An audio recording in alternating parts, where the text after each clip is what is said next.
Okay. Um, I found out, yes, I was right. The fact that gold would skyrocket. In fact, I said anything over 1588 would kind of spell doom for us, and that my stock is going to turn into nothing, which it has. It's lost almost half its value within the last 3 days. And I've been watching a lot of videos on YouTube, of course, which sometimes can be slanted. So I kind of have to read in between the lines. I've learned to do that since I was in high school. In fact, I would find out a lot of things that most people wouldn't think of. Um, and That's just a good way to go about it. But I believe that a lot of the people who are saying be prepared, better to be prepared people than to be sorry. And I even have family members that say that I'm full of crap, that that I shouldn't be worrying about food and money and all this other stuff. And you know what? In a way, I agree with them, and in a way, I don't. Okay, here's how I figure that this is going to pan out. What is happening now is a crisis of money. And the reason why is because we have placed so much emphasis upon money itself that everything else has just fallen along the wayside.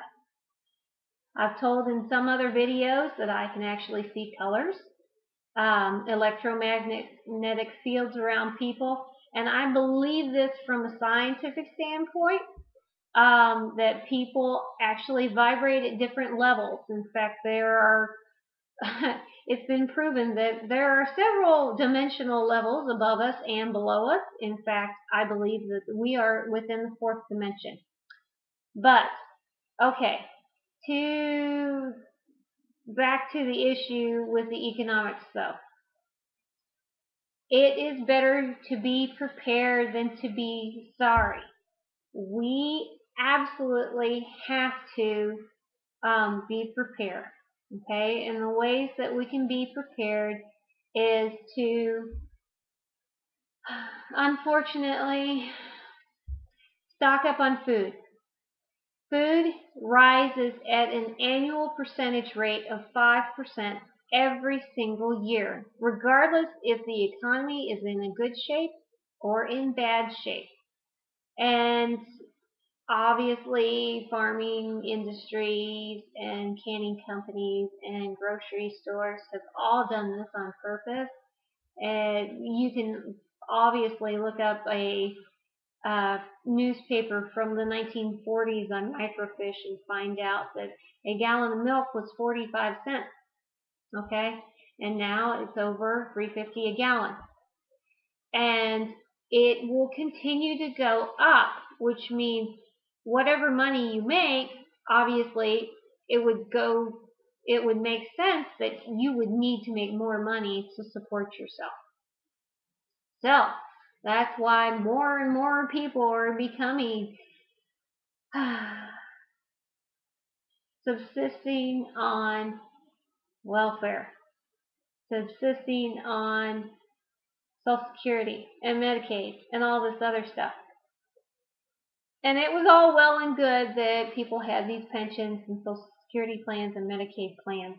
But unfortunately, what has happened is you are getting a paycheck, but it is a much smaller paycheck than you could have had if you had kept um, either working or invested somehow in money or stocks or some type of other commodity. And now people are becoming reliant upon their Social Security and their Medicaid, feeling that they are entitled to it.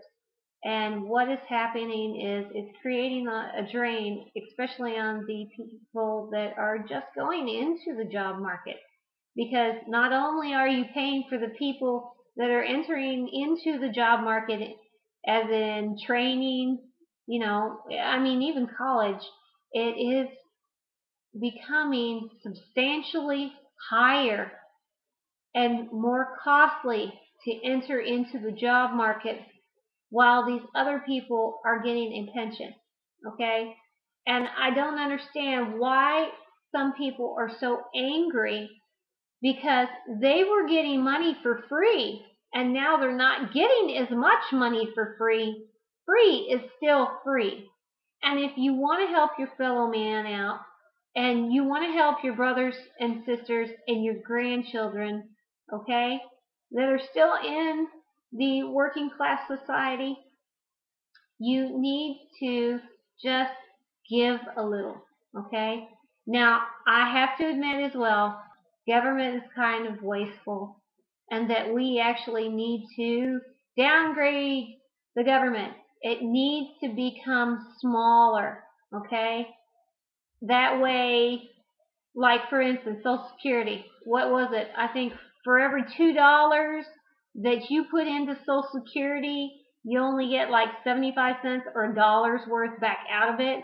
The reason is because of administrative fees, because of storing fees, because they had to go and build the buildings and buy the computers and get the employees and stuff like that, which created jobs, but it created jobs and inefficiency. Okay, it wasn't all electronic, which it can be now, which would streamline it a little bit more and make it a little more efficient. Which my suggestion to those people is if they want to be smart, they need to go and get a statistician or an economics major and help them to trim it and become a more efficient, lean machine. Okay, which businesses have been doing for decades, and sometimes it does hurt people, okay? And I wholeheartedly agree in taking care of people who can't help themselves. But when there are lazy bums out there doing absolutely nothing and they're just whining and complaining and just trying to find out where their next line of pot is, or that the baby daddy is going to pay for her support, child support. Now, come on, that just being greedy, and greedy in the eyes of God is, I mean, it's morally wrong. Come on, people. Just have some concern and some sympathy. Consider your fellow man, okay? And I think another major problem that we have here in America is that people don't care about Joe down the street because either A, we don't know them that well, or B, it's all me, me, me. And I'm the first, hopefully not the last American to say this. Sometimes we are stuck-up snobs and we're brats and we're little babies and we don't know how to take care of ourselves. And then there are people on the other side that suffer terribly, which are usually the children. They're just because the parents don't want to work and they just want to mooch off the government.